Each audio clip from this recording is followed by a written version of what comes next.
Welcome to the Worthy House, where we offer reality-focused writings on a variety of topics, often on history, politics, and, in general, on human flourishing in a post-liberal future.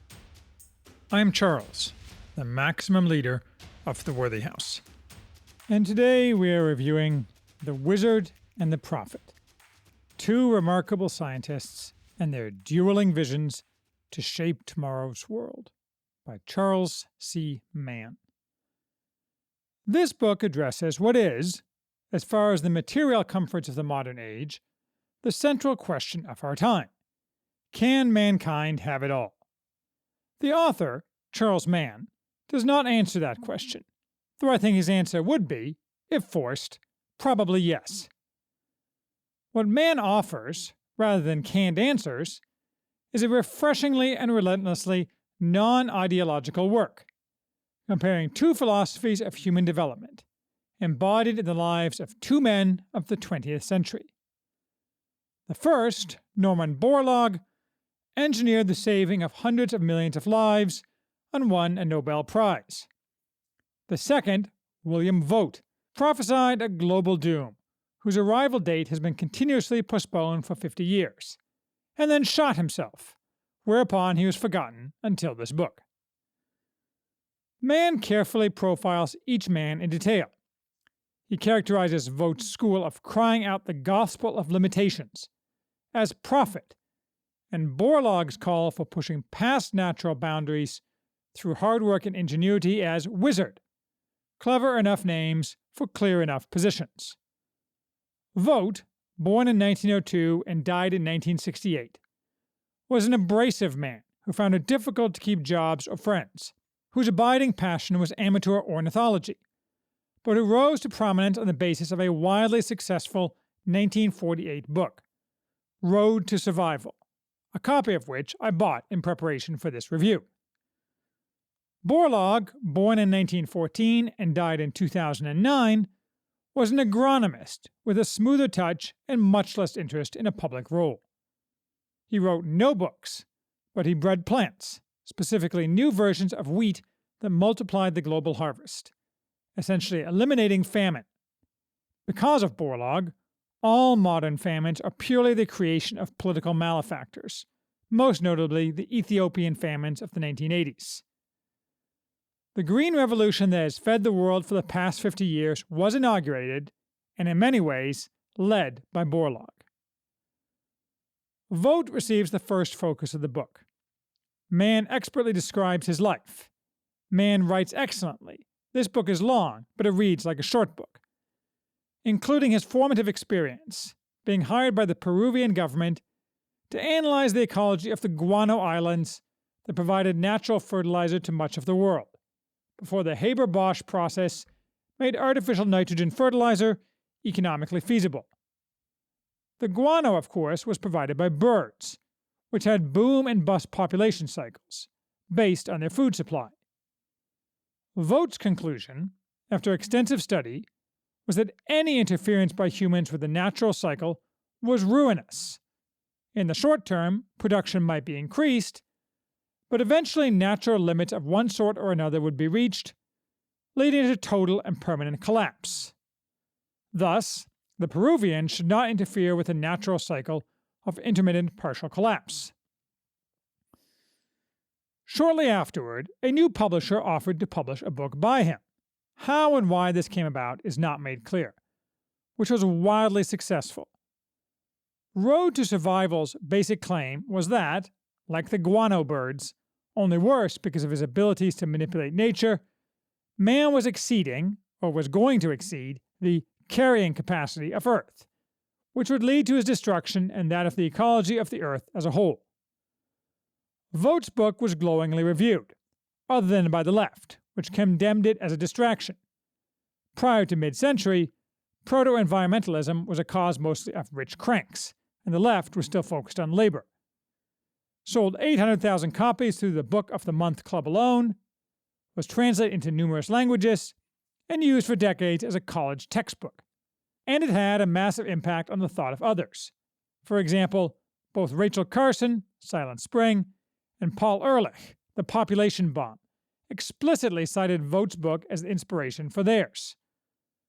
Whatever the flaws of his book, Vogt was undoubtedly the father of modern environmentalism, which Mann insightfully calls the 20th century's only successful, long-lasting ideology. Vogt developed its patterns of thought, its focuses, and its obsessions. He exemplified static analysis of the globe. There is only so much to go around, and in such a zero-sum game, if we do not cut back our usage of finite resources, the inevitable result will be collapse, no different than fruit flies in a test tube, given a limited supply of food.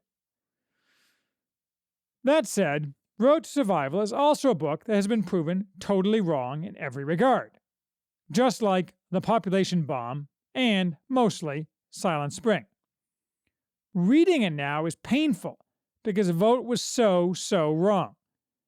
It's also painful because of its simpering introduction by Bernard Baruch, a man who, like a bad penny, keeps turning up, usually in the darker corners of history, making them darker. Sure, as I discussed below, maybe in the long run, Vogt will be right in part.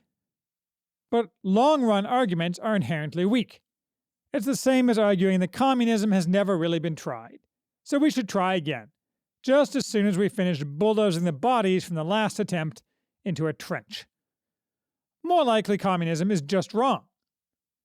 And aside from the crashing inaccuracy of its predictions, Vogt's book is equally painful for its shrill, hectoring tone, and for its earnest demands for handing over global power to a new class of technocrats who will solve the problem.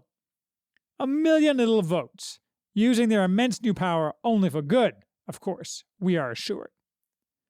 In 1948, perhaps, such ideas could be excused, but now we know how they always end.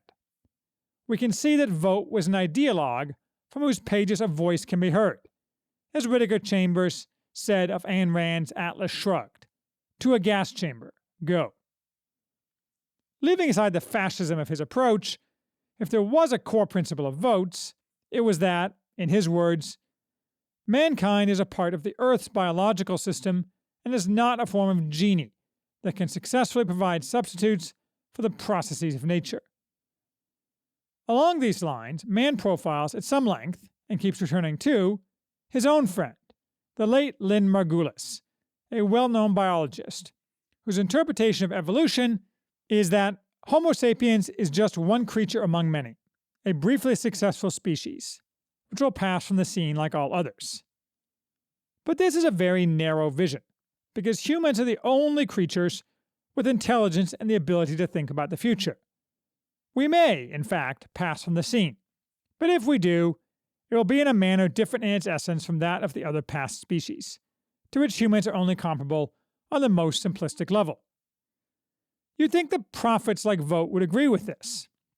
After all, they claim that man has unique abilities to exceed the Earth's carrying capacity, unlike animals such as the guano birds, who stay within their limits due to natural processes they cannot change. Why the converse, that man also has unique abilities to avoid these limits, by either self-discipline or technology, does not follow to these people, is unclear. Maybe it is because they are ideologically unable to regard humans as anything but animals. Borlaug, on the other hand, was the father of modern techno-optimism, sometimes called cornucopianism. Most visible in the Green Revolution he fathered and led, but more than that, a belief that with human ingenuity and intelligence, through hard work and technology, what we may have in many areas is not static. But it is up to us to ensure that there is enough for all.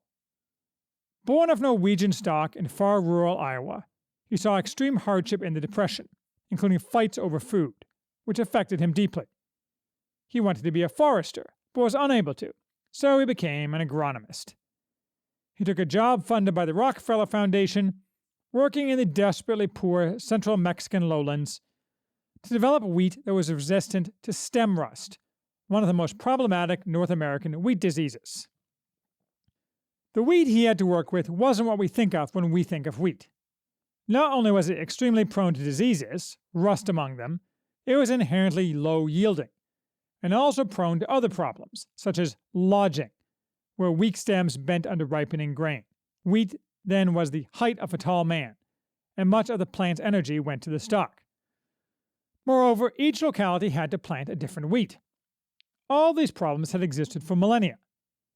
Like Vogt, Borlaug's reaction on seeing the poverty and lassitude of the local farmers was, "We've got to do something." But that something wasn't to tell the farmers to suck it up and have fewer children. Instead, Borlaug hand-planted hundreds of thousands of different wheat plants. Every single plant hand-pollinated, with the cross painstakingly recorded. He did this in both his original Mexican location and in others, against the wishes of his superiors, with whom he was often on contentious terms. Bullying his way forward and often pulling a plow by harnessing himself, he spent years trying to find plants that not only resisted rust, but had other desirable characteristics. And he got lucky, though as they say, luck is where preparation meets opportunity, finally finding and propagating a handful of ideal varieties that could be successfully planted not just everywhere in Mexico, but all around the world. Whereupon he evangelized successfully for their acceptance in places like Pakistan and Uganda. It is on his work that modern agriculture, which has fed the world as it has grown, is based. So far, the distinction between wizard and prophet is clear. But if you think a little, there are really two threads among prophets. One is the warning that we will run out if we overuse resources, and so we must find the best way to maximize utility to benefit humans. This is the minority view, and shades into wizardry, and that maximizing utility implies openness to new solutions, rather than just management of what exists now. The other prophet view, by far the majority, and Vogt's view, is that we are damaging our world, and that damaging is bad in and of itself, totally aside from its impact on utility. The goal is to satisfy the supposed claims of Gaia, not to help humans. These are really separate philosophies, ones that man does not adequately distinguish. The former is a practical claim, the latter a moral claim. What follows is that most prophets are fundamentally anti-human, and essentially all wizards are profoundly pro-human. Soon enough, an objective observer realizes that most prophets' goal isn't achieving a balance between humanity and nature. It's eliminating humanity itself, which they wish would just go away, other than themselves, their friends, and favored groups, so that the abstraction of Earth can flourish in its own way. Thus, to nobody's surprise, or at least not to mine, Vogt quickly turned from espousing limitations to advocating extermination. His second act was to become a shill for Margaret Sanger's infamous racist and eugenicist organization, Planned Parenthood. As Mann says, Vogt changed from being an environmental advocate who thought population control would benefit the environment to a population control advocate to whom the environment was secondary. The means had become the end. In fact, the title for Vogt's New York Times obituary was "William Vogt, former director of Planned Parenthood, is dead," giving primacy of place to that part of his life, not his environmentalism. He wrote, in 1960, an even shriller book, People! Challenge to Survival, which I also bought, an unhinged rant demanding ultra-aggressive global population suppression, where the people of the title are the causes of the challenge. It is not clear whose survival is at stake, but probably not people's. This is the sort of evil tripe common among prophets to this day, which they reveal in their less guarded moments. About a decade ago, there was a vogue of such wishful death-focused thinking in the popular media, led by the book The World Without Us, which described in loving detail what would happen if all the humans conveniently just disappeared. It was actually quite interesting, and followed by various related television specials and similar media events. But the reader and viewer was quite aware that this was, for many environmentalists, aspiration, not explanation. On the more practical level of policy, we live in a time when wizards and prophets are roughly evenly matched in mind share of the public, but the wizards are firmly in control of actual policy, certainly of agricultural policy. It is hard for us to remember that not so long ago, prophets were the only game in town. All right-thinking people of 1970, in a way that we cannot comprehend today, wholly bought into the limits of growth in the Club of Rome's infamous phrase. And as Mann notes, for much of his life, Borlaug was the target of coordinated vicious abuse by the powerful and famous. But the failure of their prophecies gradually led to the loss of part of the prophet's policy power, even if they are still given platforms by various outlets. It is not coincidental that prophet hysteria reached its peak just at the time that the movement for legalized abortion also reached its peak. The public frenzy over supposedly direly needed limits to humanity dictated much of the thinking of the Supreme Court in the high watermark of the pro-abortion movement, in the handing down of Roe v. Wade. In fact, recently Ruth Bader Ginsburg, who was not part of the court in 1973, noted with approval that Roe v. Wade invented a constitutional right to abortion out of whole cloth, in part because of concern about population growth, and particularly growth in populations that we don't want to have too many of. The age of prophets may have crested, but we're still left picking up the pieces, and many of their acolytes still occupy positions of power, still hewing to that old-time religion of doom and hatred of humanity. In any case, Mann does not make any of these distinctions, but after discussing Vogt and Borlaug, he turns to offering a further lengthy and fascinating history revolving around their ideas, focusing in turn on 4 different areas where wizards and prophets have contended over the past 70 years: food, water, energy, and climate change. Here Mann fills in many large and small details relevant to both Vogt's and Borlaug's lives, such as the invention and rise of artificial fertilizers, the early 20th century organic movement, the science of soil and humus, and the process of photosynthesis and susceptibility to engineering. The latter involves today the C4 Rice Project, a massive ongoing attempt to change the biophysical structure of the rice plant, making it a much more efficient user of energy from the sun, funded by the Gates Foundation with any positive results to be given away free. On water, Mann focuses on the difference between wizard projects to desalinate and move massive quantities of water, and prophet projects to reduce the need for water. It is sometimes easy to see a little bit too much of James C. Scott's high modernism in wizard projects, as Scott narrates in Seeing Like a State. But not all grand projects suffer from the defects Scott identifies in his examples of deficient grand plans. It is all in making sure the premises are based in reality and that the execution stays cognizant of human nature. On energy, Mann notes that predictions of imminent peak oil have been urgently made for, and have been decisively falsified for, more than a century. He criticized these predictions not only for being wrong, but for being the driver of many bad policies, from our own desperate focus on controlling flow from the Middle East to endless wars in Africa. The premise, or thought experiment, or waking dream, that drives Mann's book is the idea that by 2050, there will be 10 billion people on Earth, all reaching toward affluence. For current purposes, we can accept that, but really there's much to suggest the dream is mere fantasy. Affluence is not something that automatically arises. It is driven by culture, by age demographics, and by many other factors. There is no reason to believe that the entire world will develop to Western affluence, with consequent further stretching of resource needs. And much reason to believe it will not, whatever people lacking that affluence may want. Furthermore, those societies that have created and still drive that affluence are dying due to failure to reproduce, and most other global societies are following closely in their insane footsteps. That will not only prevent ever becoming affluent, but put even more of a damper on development and progress, which is driven almost exclusively by the young. China will be old before it becomes rich, and its problems are only the most prominent example of the catastrophic damage caused by the population control programs pushed by people like Vogt and his longtime ally, the odious Julian Huxley, though none of their advocates have ever apologized, since the left never does. But let's assume that Mann is correct. We will soon enough have 10 billion people, and they will all have a much higher standard of living than the current global mean.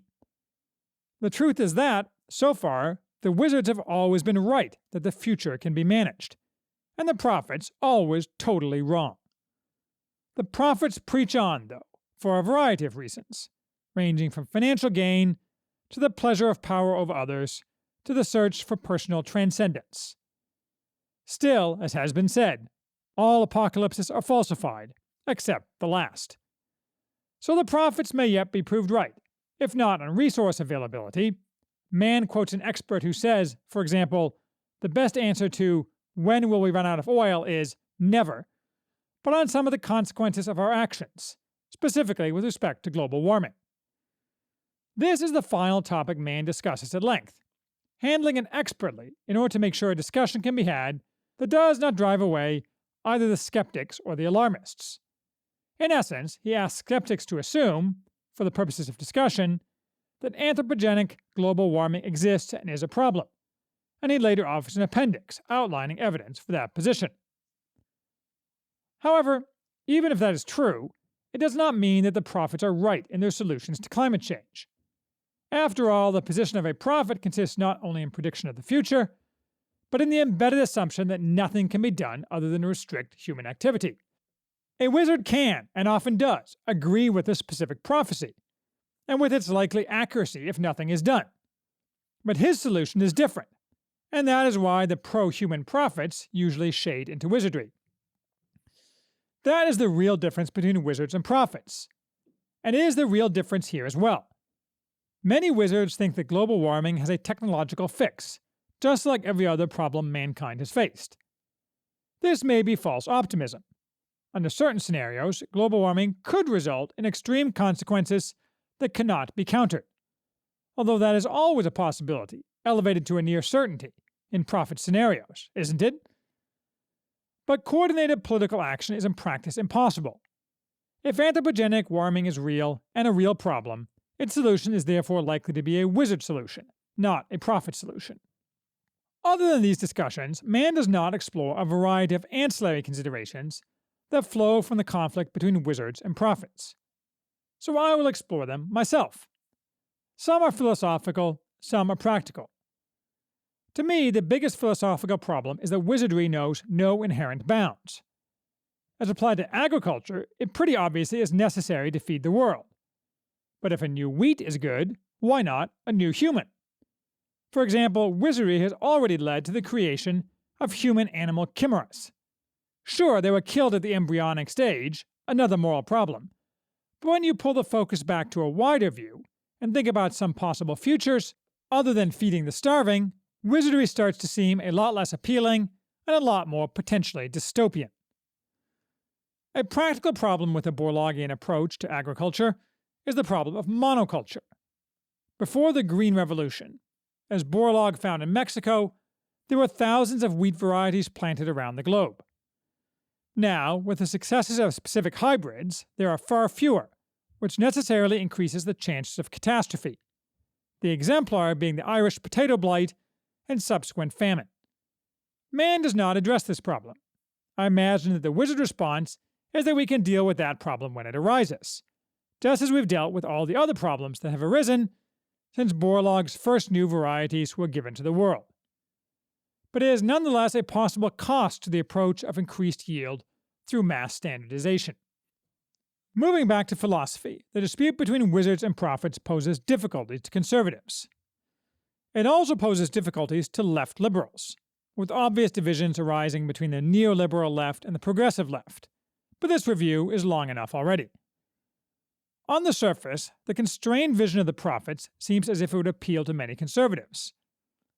I think, though, that is a superficial analysis. One can easily support wizards while still seeing that the world is one of limits. The goal of wizards is to bend and expand those limits, not to pretend they don't exist. Thus, wizardry can be just as conservative as prophecy and hew to a constrained vision, if wizardry stops itself from making overweening claims or removing limits that it should not disturb. But who is going to draw the line, and who is going to enforce it? Wizardry has its own internal dynamo, and it is unlikely to stop its advance at any point, especially in our post-Christian world, which rejects that there is a natural order at all. This suggests that most conservatives are going to be suspended between prophet and wizard, seeing the problems with both, and therefore choosing incrementally and on a case-by-case basis between them, which is, after all, a most conservative approach. I suppose I fit in this category. To the extent there are pro-human people who are purely prophets, they are mostly or all conservatives, often with a religious bent. Maybe the best example is the well-known Shenandoah Valley farmer Joel Salatin, whose focus is not on the carrying capacity of Earth, but on the natural order of things, the teleology of all types of life. For example, Salatin has long viewed feeding cattle products to cattle as offending that order, regardless of its provable practical drawbacks, and he was proven right by BSE. He writes books on the distinctiveness of pigs and other animals, and how this means humans have obligations to them, not to not eat them, but to maintain their place in the order of things, and to respect them. I butchered my own rooster, who made too damn much noise, using a Salatin video to teach me how. He was tasty, though tough. Therefore, factory farming is an abomination, because it treats animals as no different than plastic dolls. To Salatin, it is irrelevant that, as Mann points out, much of the grain meat animals eat is actually byproducts that would otherwise go to waste.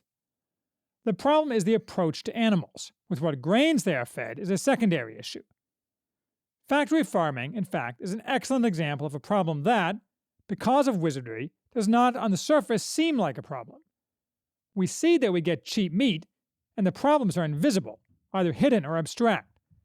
So it seems like a wizard success, when really it is a horror, and one that not only doesn't save human lives, but harms them through overconsumption of artificially cheap meat and the overuse of antibiotics.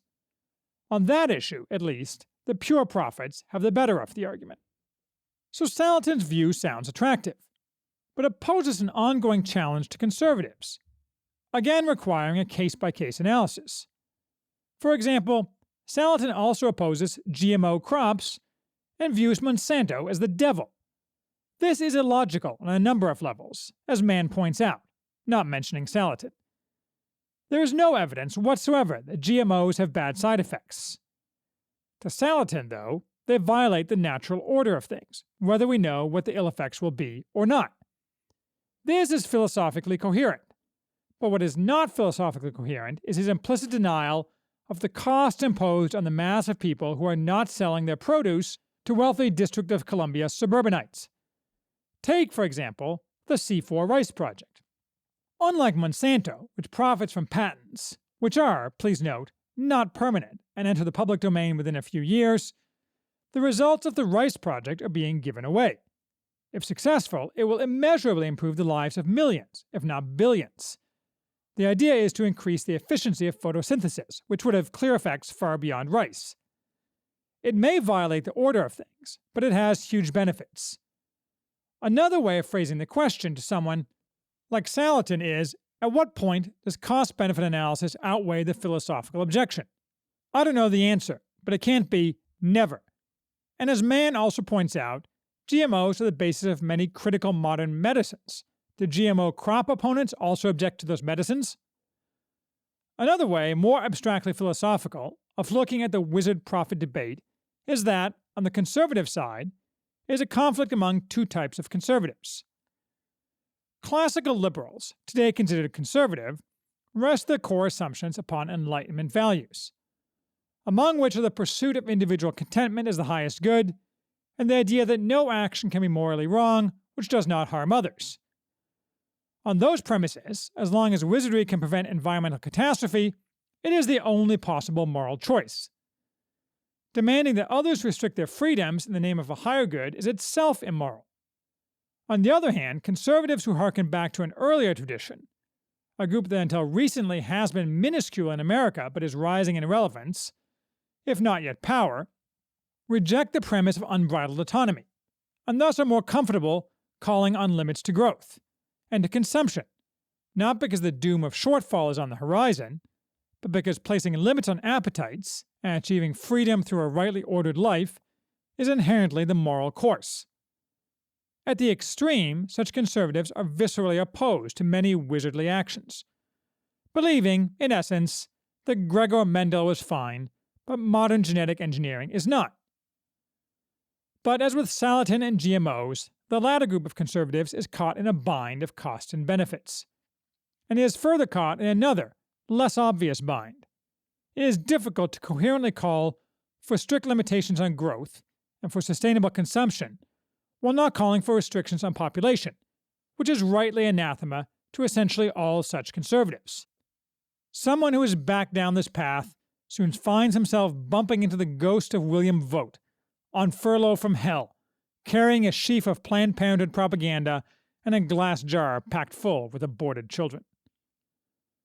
Finally, I found The Wizard and the Prophet especially interesting because it helps answer one of my own current questions. If, as many conservatives have come to believe, the Enlightenment was a mistake and should partially or wholly be vaporized, what does that imply for non-political aspects of modern life? Most importantly, what does that imply for the development of the world that was created by wizards? Does the core Enlightenment principle of ever greater personal autonomy underlie the basis of wizardry, and thus the technology and many of the benefits of the modern world itself? Probably not. Upon even a little examination, the Enlightenment has very little to do with the two key developments that made the modern material world: the scientific revolution and the industrial revolution. The basic framework of the West, from individual freedom to the rule of law, which nurtured both, came far before both, and resulted from the interplay of Christianity with the secular structures of the West. The scientific revolution occurred long before the Enlightenment, along with numerous other peerless accomplishments, such as the vast majority of great art in the world. In all likelihood, the Industrial Revolution would have occurred in the West, and only there, without the Enlightenment ever happening. And as Neil Ferguson has recently pointed out, there were few scientists involved in the Enlightenment, which was created by pointy-headed intellectuals. So-called Enlightenment principles of increased autonomy, as advocated by people like John Stuart Mill, have no perceptible connection to the Industrial Revolution. After all, it originated, in England, under a relatively strong monarchy, with a sharply restricted franchise, and none of the extreme autonomy we have been coerced into in the 20th century, and spread, in Europe, into systems with even less focus on individual autonomy. No, the idea that Enlightenment philosophy drives our material success is a mirage, and I conclude that to the extent we choose wizardry, changing our political system in a sharply reactionary direction, for that is my focus and desire, will have no effect on our ability to execute that wizardry, and may, in fact, greatly enhance it, as long as we retain the rule of law and the free enterprise system, both of which long predate the Enlightenment.